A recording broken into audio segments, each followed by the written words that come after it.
What I'd like to, if anybody has a cell phone, if you would be so kind as to check the ringer on that one, please. We're going to have a pledge of allegiance and then a moment of prayer, and then we'll get right into this, okay? Just stand with me, please. I pledge allegiance to the flag of the United States of America, and to the republic for which it stands, one nation, under God, indivisible, with liberty and justice for all.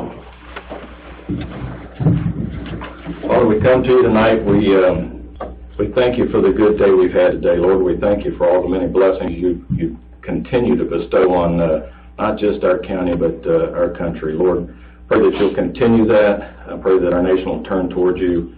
I'd like to thank you especially for answered prayer in my life and for all that you do for me. We pray, Lord, that you'll forgive us of our sins, and for anything that is accomplished, said, decided here this evening, that it'll bring glory to you. We ask these things in your name. Amen.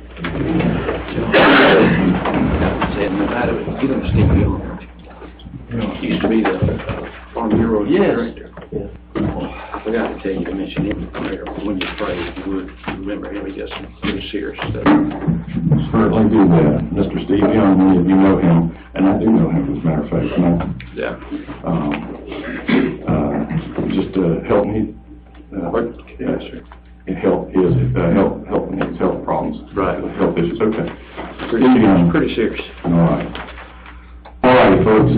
First item of business, look to approve the minutes from our meeting on January 29th, and then either read, if you've got had a chance to look at them, I'll take a motion on those.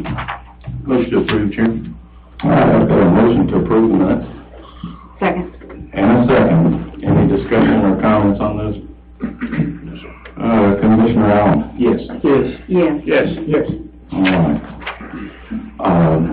We have a couple of gentlemen here tonight that represent open broadband and fixed wireless internet, and what Mr. Dave Jones and Alan Fitzpatrick are the two names I have. So, there's three of you sitting together, but I only got two names. So, only two gentlemen. You need to figure it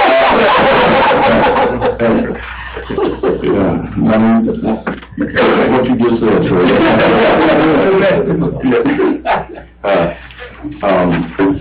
They're going to come and actually get a brief description of something that in the most recent legislative session was pretty much the number one issue brought up across our state. The growing need and the importance of broadband. So, without further ado, I'll go ahead and turn it over to you if you'd like to. Thank you, Commissioner, and we appreciate the opportunity to give you this presentation. I'm Dave Jones with Athens, Clark County. I've lived there for since '94. Have a company in Charlotte, been sort of back and forth. I am a Madison County property owner and soon to be a resident on the well-known Fred Goss Road. So we're building out there now, probably completed in about 2 months. Alan and I are friends in Charlotte. I'm actually have been an advisor to Open Broadband. My background and history has been in technology all my career. I have started and built a company in Charlotte that's a national footprint for data centers, but that's just why I have such a passion for this. Obviously, building where I am, one of the first things, being a technology person, which is not abnormal for anyone these days, the internet access is very important to me, and I realize the only way I'm going to get it right now is through satellite, which is 3 megs at best. Our well-known Windstream telephone company here obviously has been under attack for a long time. Alan started this company after he was in a company that was sold a few years ago and has been successful in implementing fixed wireless, and he'll go through this with you, right outside of Charlotte in the town of Belmont and Gaston County. If you've ever been up 85, you know where Gastonia is. The traction there has been remarkable in what we've been able to do there, as well as several other counties and towns in North Carolina. And as I began to know and understand more about his business, I do understand his business very well. I talked with Marvin White back 6 months ago and said, you know, My passion about this is really two things: economic development, which is critical for this county, as well as education, which is even more critical because our students today are leaving elementary schools with laptops and no way to get access if they're living 5 miles away from town, if you will. So with that, the point here, and we'll ask about this at the end, is to familiarize you with this technology and its capabilities. Alan and his company can then come in and do a survey to determine whether it would make sense or not. So there's no ask of money or anything at this point. If that turned out to be positive, they'd come back and say, look, there is definitely enough interest here for this company to be interested in providing fixed wireless in these areas.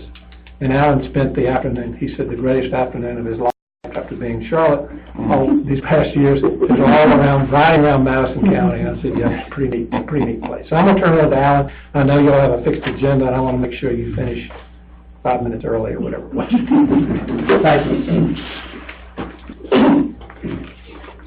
Well, thank you, David, and thank you, Commissioners, for having me today. I'm Alan Fitzpatrick with Open Broadband. I brought some show and tell I'm going to pass out here in just a few minutes so you guys can see what these look like. So I am from North Carolina. I'm the founder and CEO of Open Broadband. We're an ISP. We provide internet service, high-speed internet service. We provide broadband speeds of 25 megabit up to gigabit speeds. So the gigabit internet service that you hear about in Athens and Atlanta and Charlotte and Raleigh is something that we can actually do wirelessly.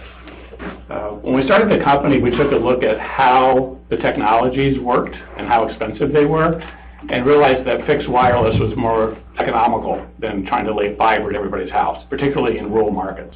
So that's kind of a little bit of background. It is nice to be back in Georgia. I live in North Carolina today, but I used to live in Snellville. Anybody familiar with Snellville? Everybody is somebody in Snellville, right? So I am somebody. My first son was born in Rockdale Hospital in Conyers, so I've got a good connection to Georgia. So I put together a paper, hopefully each of you has it. I just wanted to kind of walk through kind of what fixed wireless is, how it can be used in different applications. I'll show you some of the equipment, and then just talk about what's happened in some of the other markets that we're going into.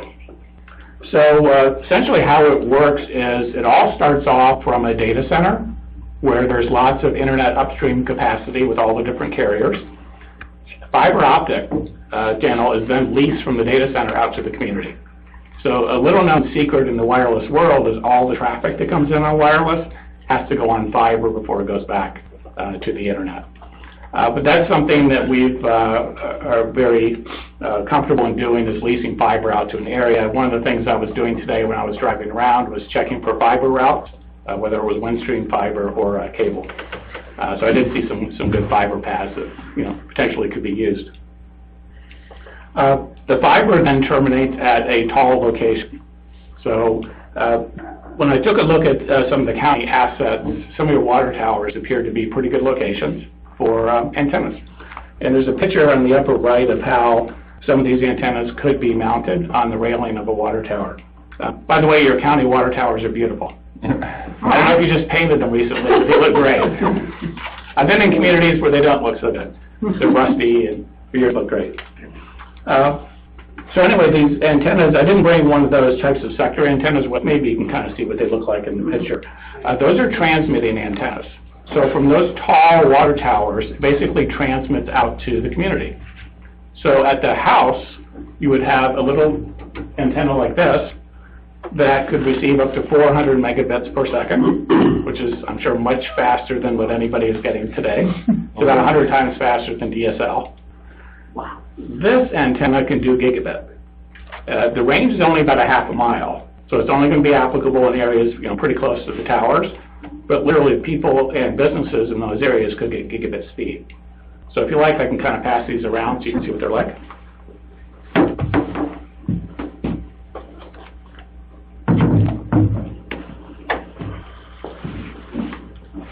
So one of the things you'll notice is how lightweight and how small they are.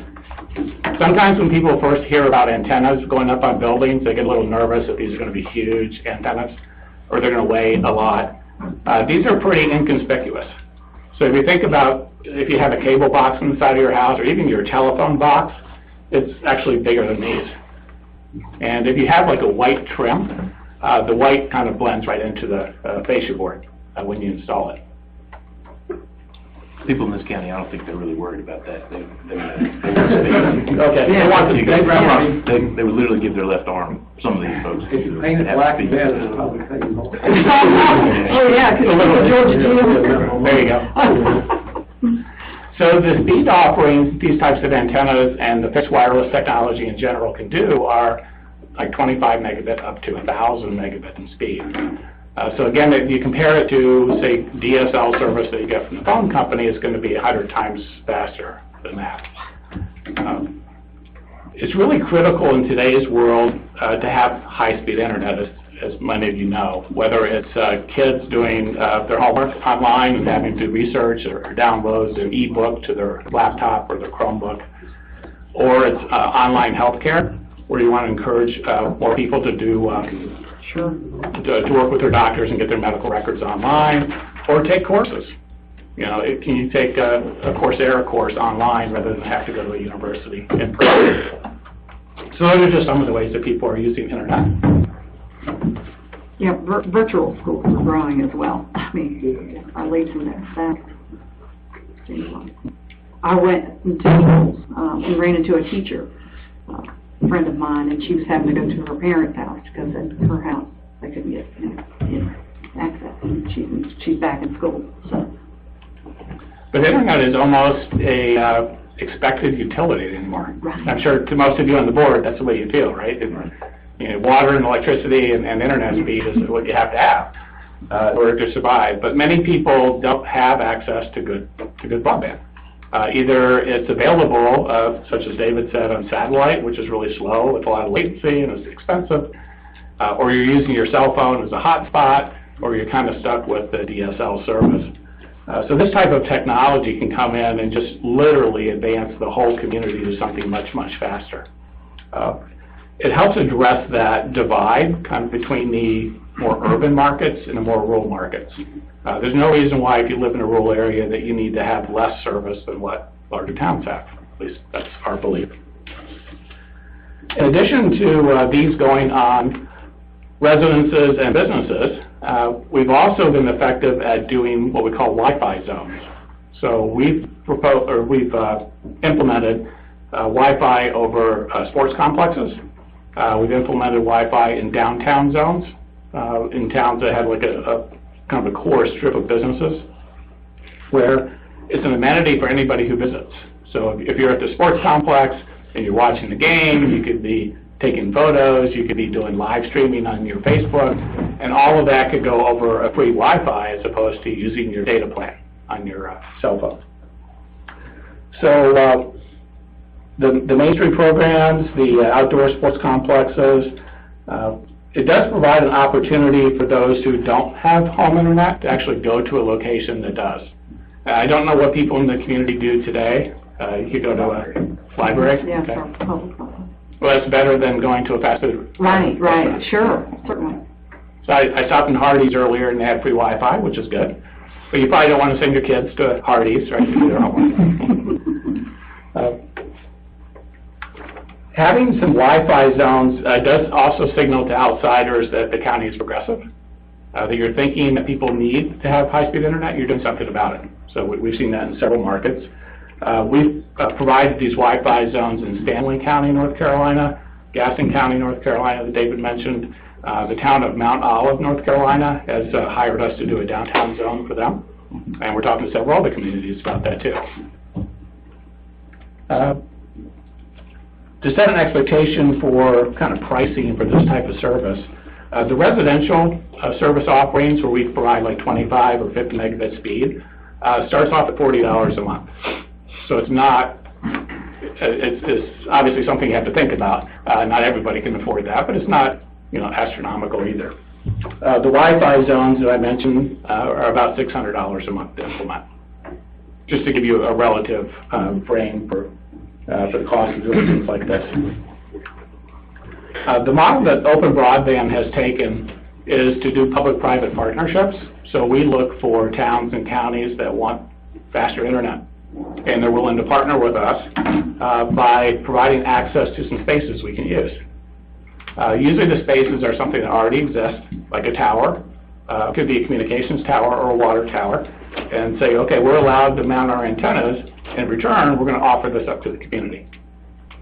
So that's generally the way that we like to operate. We would come in and hire local installers and hire a local community representative as well. So there's a little bit of an employment impact. We are active all over North Carolina today.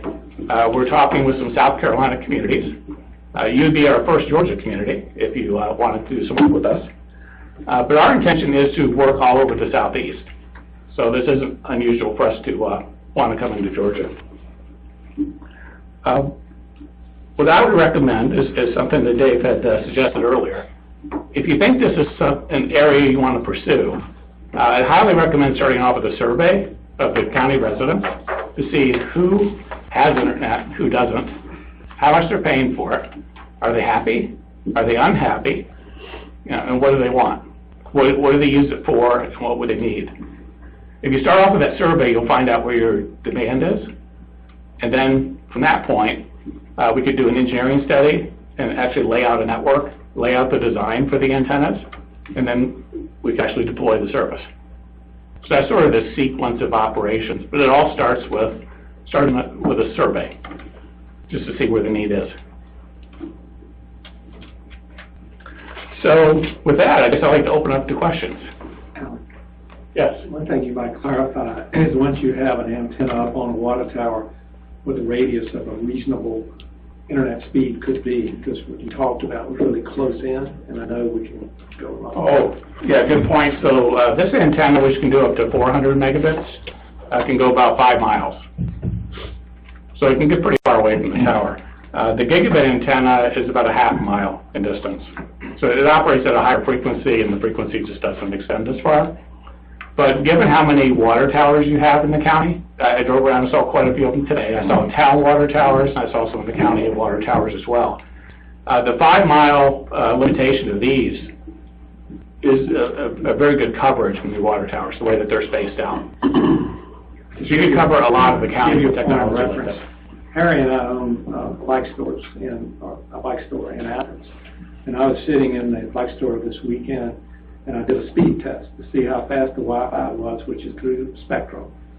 The upload speed, which was the big key, was 6 to 7 megabits. So he's talking about 6 times that, which if I have 5 to 6, I have no degradation, no latency in what I do. So just so you understand, the rule is 25 down and 3 up is what the satellites do, and that's sort of what Windstream says they do. But to give you the, when you think about a 4 or 5 mile radius, that you can get 10 megs, at least 10 megs, that's pretty significant.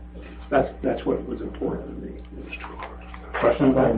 Yeah, sort of 2 things. One, terrestrial consideration. These obviously work line of sight, and it's been my experience that the faster you go, the more susceptible they are to things like trees and things like that. I presume that's consistent with your experience. Yeah. It is. So the antennas work best for just a clear line of sight. They do work also in near line of sight and even non-line of sight to a certain degree. So there's different frequencies that these operate at. This operates at a 5 gigahertz frequency, which is relatively low. It does a much better job of punching through trees and getting around obstacles. The other antenna that I had here operates at 60 gigahertz, so 10 times higher, and it doesn't go as far, and it's more susceptible to that. So we have to engineer our network to account for different types of terrain. The second question is, are we talking about symmetrical up and down? Very good. As opposed Yes. to the asymmetrical, which we're all used to. Absolutely. So this technology, there's no reason to limit your upload speed. So all the service that we offer is symmetrical. So somebody gets our 25 megabit speed, it's 25 meg down and 25 megabit up. 100 megabit is 100 meg down, 100 meg up. In the old days, when people were first using the internet, it was all consumption. You were just viewing things on the internet. Well, in today's world, we're users that are creating content. We're taking photos, we're creating videos, we're doing Facebook streaming, you're sending information up to the internet. If you're a business, you're frequently doing cloud computing, right? A lot of your applications, whether it's Salesforce.com or Microsoft Office 365, these applications are all on the internet. So you're sending traffic just as much as you are consuming it. So the upstream connection is so important. So having a symmetry is a very good selling point for this. Spin off of that, can you offer static IPs? Yes. That's nice. Right. So for anyone that's not familiar with static and dynamic IP, some businesses want to have a defined place on the internet with an IP address. So our company does offer that. Generally, residential service doesn't require that, but businesses do. So yeah, that is part of the program. Can these be attached to a cell tower? They can. They can. So I was looking at the property you have, I think it was on 98 by the sports fields, and there's a library, and there's like a county emergency center, I believe, and there's a nice county water tower, and then just to the right of that is a nice Do you communication have to have tower. a permit from the cell tower owner to? It's more than a permit. Yeah. So we like to work with our public-private partner more so than we deal with the cell phone owners. We find that the towns and counties are a little bit more friendly to work with, so that's usually our first choice. But yes, these can go on cell phone towers. That wouldn't interfere with the... No, it's a different frequency, and then we align our antennas in different spots on the tower so they don't interfere. Is this kind of the same stuff as like small cells that they're using? Is there any way to take some small cells and extend that signal? Yes, in fact, given the number of hills and trees in the county, some small cells would have to be put in because not everything would be reachable from the water tower. You go over a hill and somebody be in the valley and they just can't see the water tower. Are power poles, are they tall enough to do what you're trying to do? They are. Okay, Yeah. okay. Sometimes it's a little tricky with the electric utility. Right. Again, we like to work with the county or the town where we can, simply because it's just a little easier process for the county. Okay. Any other questions? Very good. I Very certainly, informative. yeah, I certainly appreciate the opportunity to listen. I know, you know, the tendency is to, we'll go ahead and dissect this and ask everything that system can do, but as you say, the first step, Apollo 13, if you remember, this is step 836 and 114. I would start with a survey and see if people even need it. Exactly. So I want you to know where we were in the process. I don't think there's any doubt we're gonna get there. Have to. We do have a survey that we've used in other communities. You're welcome to use it. Okay. You're probably in a better position to distribute it to the community than we would be, but we'd be happy to provide that. Can we use the code red? Distribute that? Oh, my God. I get those emails. Very good. No, I think I appreciate the time very much, and it was Alan Fitzpatrick. So my contact information is at the bottom. I'm sure there's going to be questions later. Feel free to reach out to me at any time. We will, and I appreciate your time today. And Yes. Thanks for having me. Thank you, gentlemen, today too. Thank you, Dave. Appreciate you. Thank you, Dave. Number 3, we appreciate that. Yeah. Thank you very much. Thank you. Thank you. Thank you so much. Appreciate it. Okay.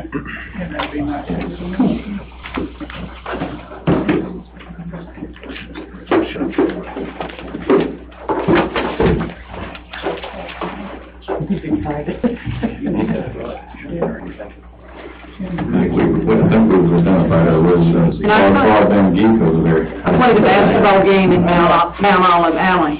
I played a basketball game in Mount Olive, and yeah, so I'm sure they do. I remember this time. Oh, yeah, loved it there. Oh, we also have mounted these in compost grain elevators. So everything in Mount Olive, we have peanut processing plants that have a small grain elevator. Wow, super. Yeah, we gotta get that thing open. Thank you all. Thank you. All right. On to Chairman's report. Hey, I've got just one item here. I've spoken with most of you on this, but I'd like to ask for the approval the board's approval on a road department employee, Robbie Anglin. You may be aware of his family situation.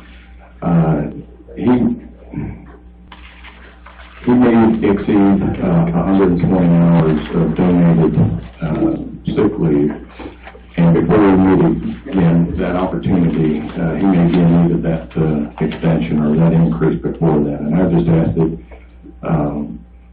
again, anything in excess of 120, we'll look for board approval on that. So if there's, I think we'll just do it in the form of the motion. And that's the chairman's report could perhaps done in urgent matters, but I just want to make sure we get this out there. This needs to be timely.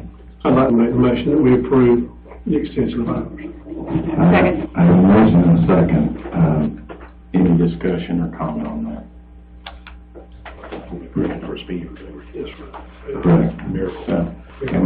So with that, Commissioner, this is a vote to approve the increase or the extension beyond 120. Commissioner Strickland? Yes. Yes. Yes. Yes, for the reservation. Noted. And yes.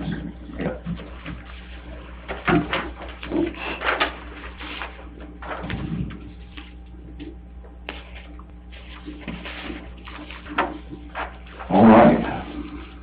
So, hearing and actions on rezone matters, special use permits, et cetera, we have Mr. Lamar Houston. Be shorter than that. You'll be my hero. Okay, first of all, good evening. The first one is Owen Smith. He is requesting to rezone 2 acres of his 19.08 acre property from A1 to R. This property is located at 600 Fleeman Brown Road on map 28, parcel 20 in District 1. Just want to rezone this 2 acres to give his daughter area for a home. Vote was 6-0 to recommend approval by the Planning and Zoning Commission.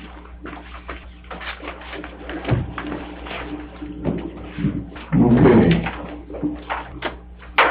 So first, is Owen Smith here? I think not. Okay, but I'm sure he was at church. Yes. Otherwise, we wouldn't be, okay. So we have the request to rezone 2 acres of the 19.08 total from A1 to RR. Is there anybody here that would like to speak in favor of this? Small crowd here. We're going to go quickly to, is there anybody that would like to speak in opposition to the rezone?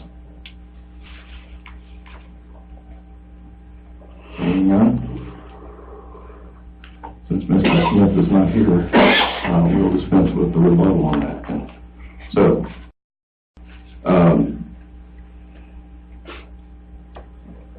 the motion is to approve the rezone of the said property from A1 to RR. Do I have a motion on that? Move to approve, Chair. I have a motion to approve. Second. And a second. Any discussion or comment on that?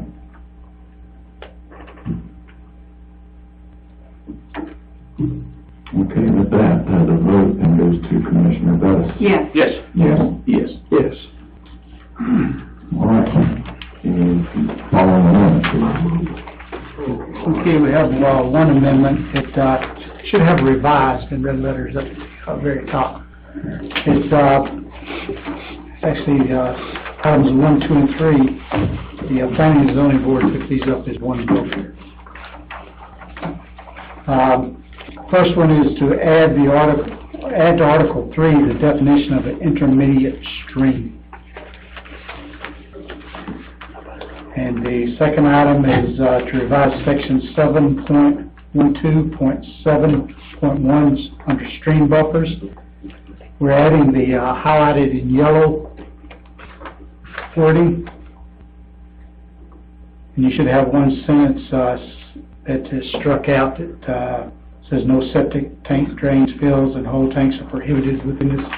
That was taken out. Okay. And that last sentence, septic tank drains, fills, and holding tanks are prohibited within this protected area, is added. And item number 3 is revising section 7.12.7.2 titled Stream and River Setbacks. We're adding the highlighted in yellow wording on that. And the vote of the Planning and Zoning Commission was a vote of 6-0 to recommend approval of these changes. I understand you did kind of a consent, you did them all three. Yes, sir. I got a question. Can I ask? What's the definition of intermittent stream, or what would fall into that category? Number one.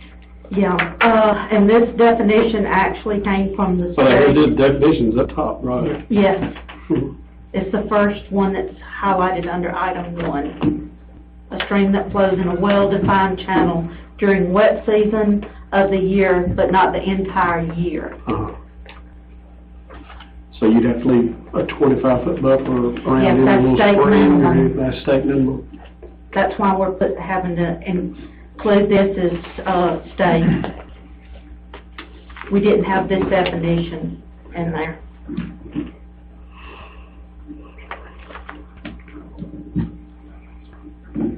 So if there's, I think we can also do this via consent, vote if you want to take all three of them. As long, if anybody has any, the motion will be to approve as presented. If anybody has any opposition, then we'll do them individually. So I'll take a motion to approve. Motion to approve the zoning amendment as presented. Okay, a second on that? Second. I have a second. Now, is there any further discussion or comments on those?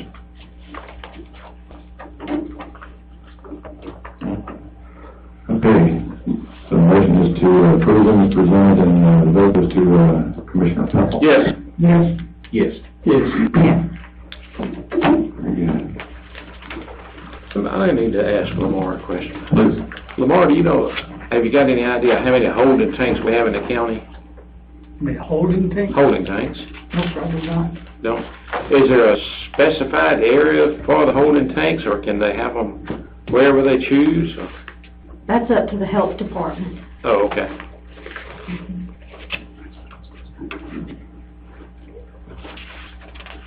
Okay. We'll move on into statements and remarks from citizens on the agenda items which they're permanent. So, on the roads update. Chairman, I just wanted to get, the sheriff to come to these comers with a truck. I've never seen so much trash than I've seen in the last year. It's unbelievable. Watch out. Okay, I've got, these comments for traffic, I'll pass that on, thank you. Is there anything, on any other issue on those roads? I could have mentioned this at the, chairman's report as well, but, shortly we will be probably going out for bid for the road projects that were, approved for this, for 2018. But, I'd ask the board to go ahead and be considering what projects, for the 2019 LMIG. We'll need to go ahead and, immediate thing, but certainly be thinking about what projects and roads that you want to see addressed in that. Any other update? Urgent matters? No, sir. Now, statements and remarks from citizens on anything.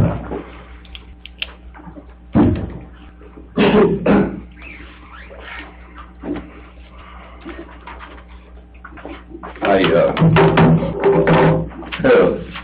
guess, a little conflict. Oh, I'm sorry, I'm Frank Strickland.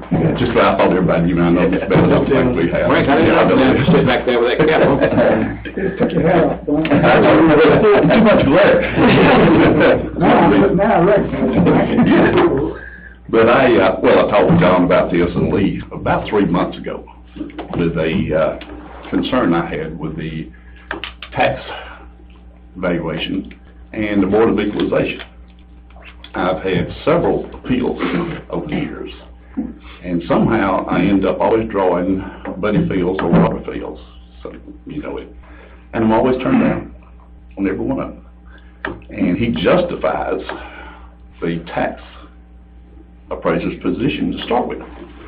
And if there's any one of the other two that may be leaning my way, he kind of redirects them to his way. And good example is my building in Colbert. I built it several times. They had it right at $600,000.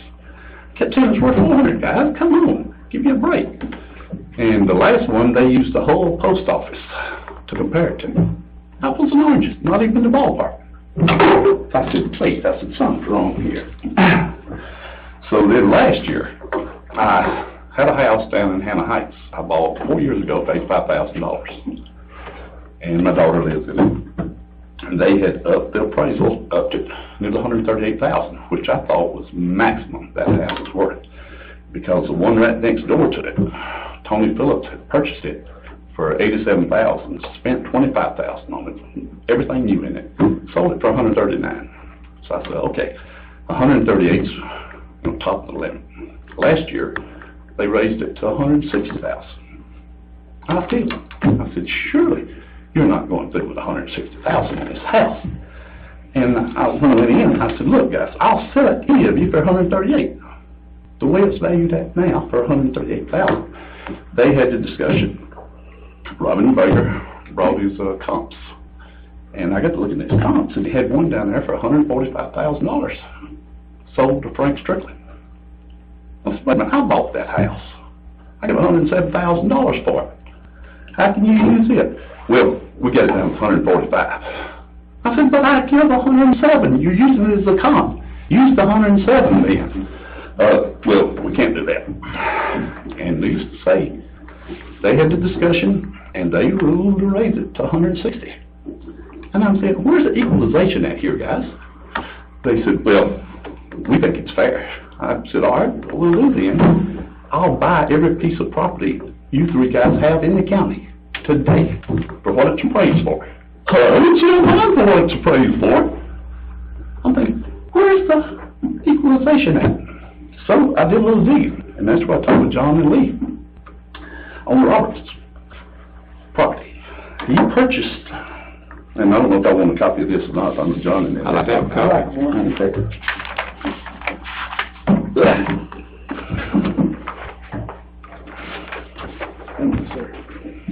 This was sent to Ralph McKay, which I was advised that was the proper way to do it. And I wanted to do it the proper way. Oh, I got this. Yeah, you got that. You know, one's that. So I was thinking, something's got to be wrong. So, and John advised me, send it to Ralph, get Ralph to give you an answer on why those properties are valued extremely, extremely low. He had purchased one house, 11.5 acres down on 29 for $45,920. And I believe it was 06. And I own property within a quarter of a mile of it. And I thought, okay, see what it's valued at. It had ended up being valued at $2,415 an acre. Mine, 8.5 acres, no road frontage, he said road frontage, is valued at over $5,700 an acre. I checked other properties in that area. All of them are valued between $4,000 and $8,000, that's over 5 acres. So where's the equalization at? Then he had another one. He purchased a house and 2 acres of land. And I believe that one was 05 for $125,000. And you would think, well, it should be appraised somewhere around what it paid for it. It's appraised at $44,000. Both of these were recorded as fair market sales in 05 and 06. And I've bought, and I know Trent's bought properties in the county. I don't have a one that's appraised less than what I paid for it. Not one. I have several that I would sell today for the tax appraisals. So I was thinking, where's the justification? So I sent a letter to Ralph, no response. The only thing Ralph would tell me is, you don't understand. And I don't understand. I agree with him There's a lot of 100%. us that don't understand. Because the fact is, I know what he's saying. If they approve a lot of these appeals, more people are going to appeal. Because I'll say, well, I won my appeal, so he'll appeal. And you know what would happen probably in 8 to 10 years? All of our property would be valued properly, equally, transparently throughout the county. But it's not. They want to keep everything under wraps and seal it off. And don't approve most of the appeals. Because how can you justify being on the Board of Equalization and having your property valued this low? And the 11.5 acres, not only has it got valued less than half of what it should be, it's under conservation. So it's getting a double kickback there. And I thought, I'm going to do this. It's been 3 months. Can't get any answer from anybody. And I guess it's just the way Madison County politics works. Is as long as nobody knows about it or speaks up about it, it continues going on. People told us, well, why did you carry it to court? And I thought about it. I said, I carry it to court, I win one. You don't change nothing. It stays the same way throughout the county. Next time somebody appeals, they get treated the same way. You can look and go on that QPublic and just compare some of the variations in there. It's ridiculous. And the Board of Equalization should be the most honest board there are. Their job, so they say before they start the appeal, is to make sure everybody's properties are valued equally. How can they say that? And I said, something should be done. And then I couldn't think of anything to be done. Last Thursday, I was watching Channel 5. Their I-team investigated a Board of Equalization member, siding too much with the taxpayers. And the only thing they could figure out to do was ask the grand jury to look into it, to find out what was going on. The grand jury looked into it, and sure enough, they decided he was siding more than he should with the taxpayers. So they fired him. You know, I would ask y'all to do the same thing here. Ask the grand jury to look into it. If they find improprieties, then let the chips fall where they may. If they don't, let them explain how a Board of Equalization member can house its low property variations. Because I like the photos he's got, if he can get away with that. But there's something not right in this county on the whole tax appeal process. And no wonder people don't appeal. Because 90% of people won't appeal because they work. They can't take off a day's work to go appeal a property. Then they hear about such as this happening. They say, you can't win no way. The deck stacked against you from the word go. So if any of y'all are interested in buying some property that's valued on the tax map, I've got some. I'll sell to you. And I'll even sell you the one they raised to 160 for 138. And there's one right down below it that's coming up tomorrow for foreclosure for sale for 128. And I guarantee you none of them people will be down there to buy it.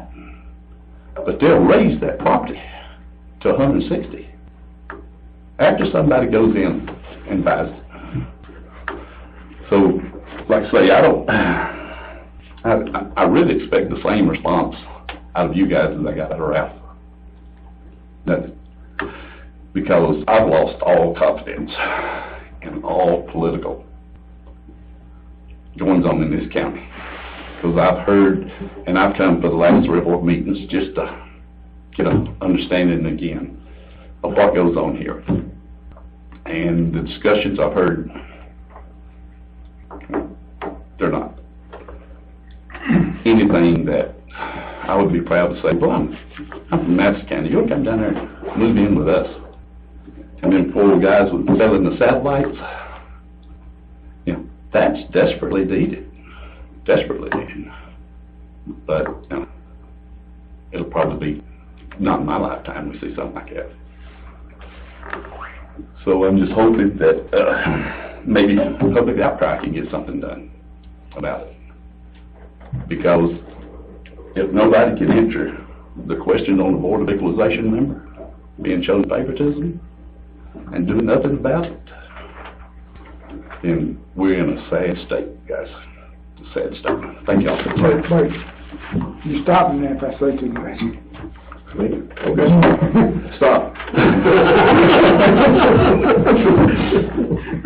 Frank, I have asked for a meeting with the price of state, Board of Tax Assessors, maybe I should have included the Board of Equalization too. And it is 24th of February. 21st. 21st. At 5:30. Yep, and I'm aware of that meeting also. And I also heard the statement, you can't ask them specifics. You have to ask them general questions. And what's going to happen, they're going to shoot around the corner. They will answer you direct on nothing, and nothing's going to change. It'll stay exactly the same as it's always been. Unless you get a grand jury to look into what's going on. This is not going to be for people in the audit staff. No, I ain't saying I want that. these people to understand what I've been going through all this time, what you've been going through all this time. And you should look at more than one property owner. I looked at a lot more. I just zeroed in on this one because he's the one I've had each time on the Board of Equalization. And let me correct one thing. I did win one about 9, 10 years ago. And it was on Pine Street in Isla.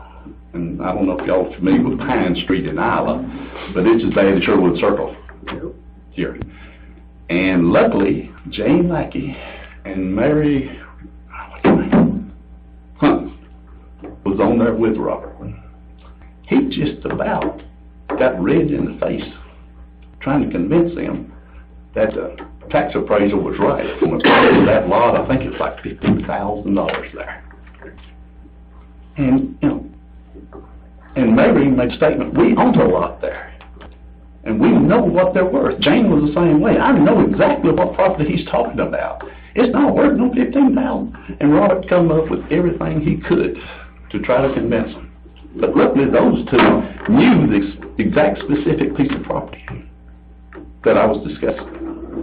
And therefore, I won that one. But that's been it. So I chalked one down on Pine Street for me. And thanks to Mary and Jane. And all the people on the Board of Equalization, I don't feel, are, you know, taking under appraised properties. You know, most of them are good people, and they're doing a good job. But there needs to be at least some oversight committee on it, and to look at, you know, how they're agreeing with them. And you need to always eliminate neighbors, family, and friends. You can't say, well, he voted in favor of these. Sure, that is neighbor, family, friends. You can't take those. Appreciate it. Any more questions, comments? Thank you, Frank. Thank you, Frank.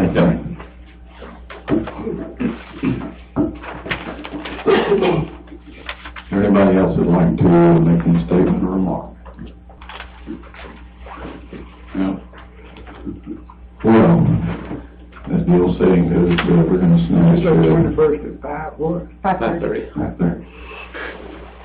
We're going to snatch defeat from the jaws of victory here.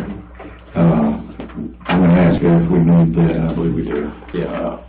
We need to take a few minutes, very briefly, into executive session for Pending litigation. pending litigation. So I need a motion to go into Motion to go into executive session. motion. Litigation. A second. Those two questions. Yes. Yes. Yeah. Okay. Folks, we'll reconvene here in just a moment. All right. I'll do this through the camera. And it will pick it up better, seriously.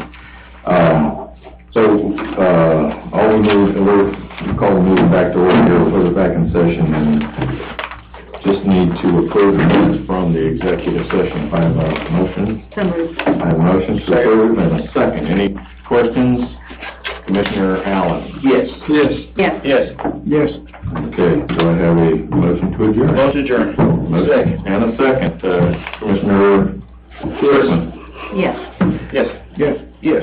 We're adjourned. Possibly ask girls. Steve, my name, sir. Thank you. Thank you.